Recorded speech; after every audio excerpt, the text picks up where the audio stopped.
भगवान श्री बांके बिहारी जिनकी कथा श्री राजा सुखदेव जी बड़े ही सच्चे भाव से ज्ञानियों के शिरोमणि श्री सुखदेव जी के मुखारविंद से गंगा जैसे पावन भूमि में बैठ करके इसी कथा को श्रवण कर रहे हैं, जिसे हम अपना आधार बनाकर भगवत भक्ति का मार्ग समझ उनका आश्रय लेकर हम भी उसी कथा का, हम भी उसी रस का पान करने यहाँ बैठे हैं।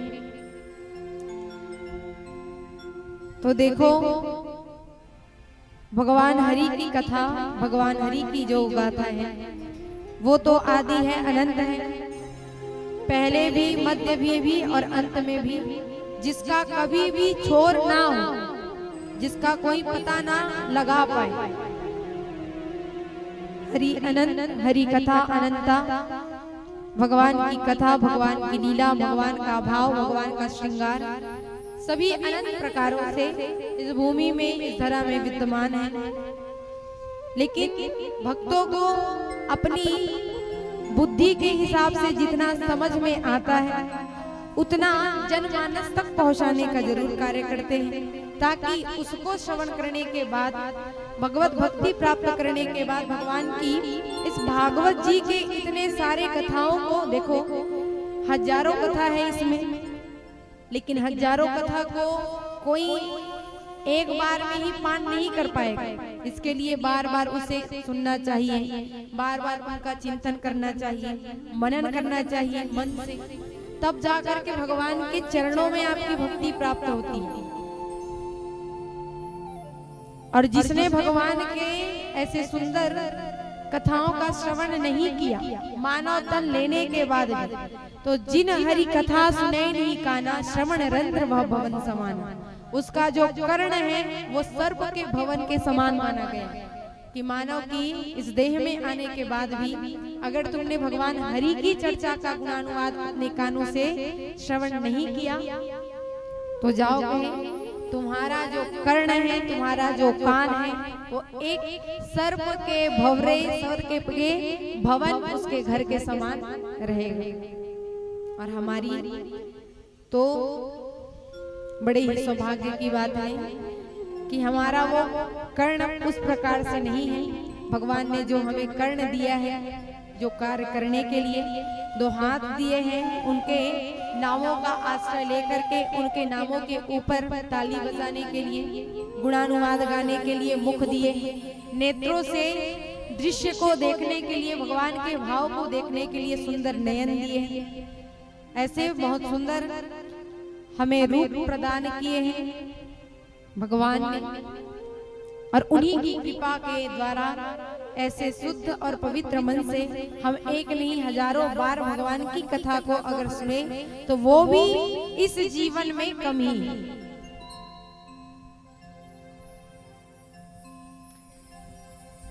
बोलो वृंदावन बिहारी लाल की जय। तो ऐसे सुखदेव जी राजा परीक्षित से कहते हैं, राजा हमने आपको सुंदर ऐसे माता पार्वती, भगवान देवों के देव महादेव, इनकी कथा श्रवण कराई, और यही महादेव भक्तों के कष्टों को हरने के लिए, उनके दुखों को निवारण करने के लिए हमारे इस धरा में, हमारी इस पृथ्वी में अपना निज स्थान चुने हैं, श्रीधाम काशी। भगवान कैलाश पर्वत में अपने परिवारजनों के साथ रहते हैं, वहां आप उनसे जाकर नहीं मिल सकते, लेकिन काशी में चाहे कितना भी दीन हो, चाहे कितना भी धनवान हो, सब जाकर के अपने भगवान भोलेनाथ के सामने जाकर अपने कष्टों को रखते हैं, अपनी पीड़ा को रखते हैं, अपनी भक्तों को की उन गाथाओं को रखते हैं, भक्ति को रखते हैं। और भगवान काशी विश्वनाथ हमारे उन सभी कष्टों को श्रवण करके उन कष्टों का विनाश भी करते हैं।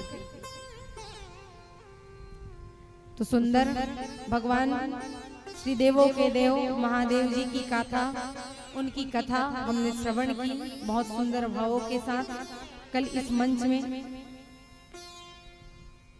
इसीलिए तो काशी को कोई साधारण स्थान नहीं बताया गया, जैसे श्रीधाम वृंदावन काशी देखो, जब ब्रह्मा जी ने इस पूरी सृष्टि की रचना की, ध्यान पूर्वक सुनिए, तो काशी और श्रीधाम वृंदावन ऐसी दो स्थाने हैं जिसे ब्रह्मा जी ने अपने हाथों से निर्माण किया।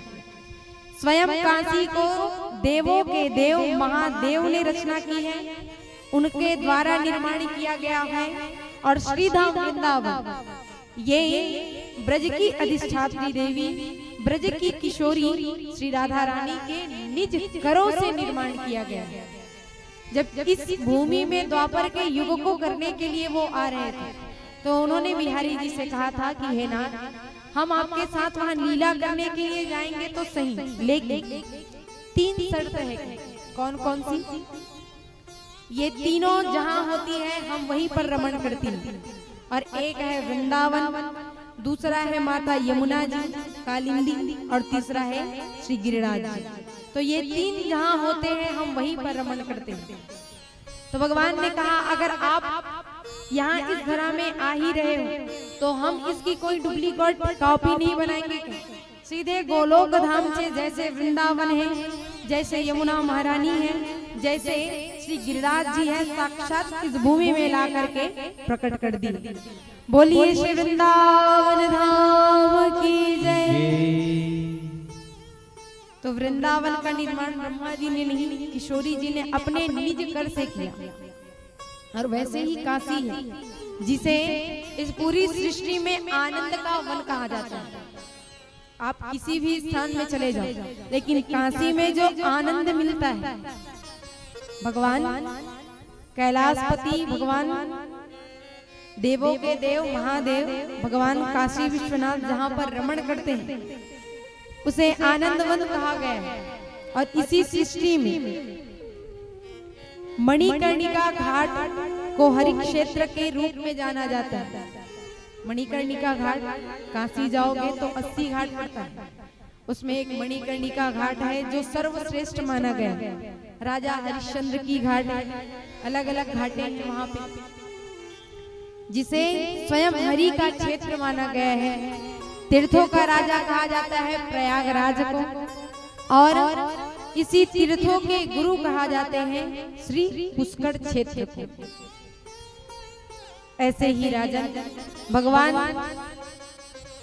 देवों के देव महादेव, तीर्थों के प्रधानमंत्री के रूप में जाना जाता है काशी विश्वनाथ। जैसे अभी फिलहाल हमारे भारत देश के प्रधानमंत्री जी हैं परम आदरणीय श्री नरेंद्र मोदी जी, तो वो तो देश के प्रधानमंत्री हैं, लेकिन इस पूरी सृष्टि के प्रधानमंत्री का स्थान माना जाता है काशी विश्वनाथ भगवान।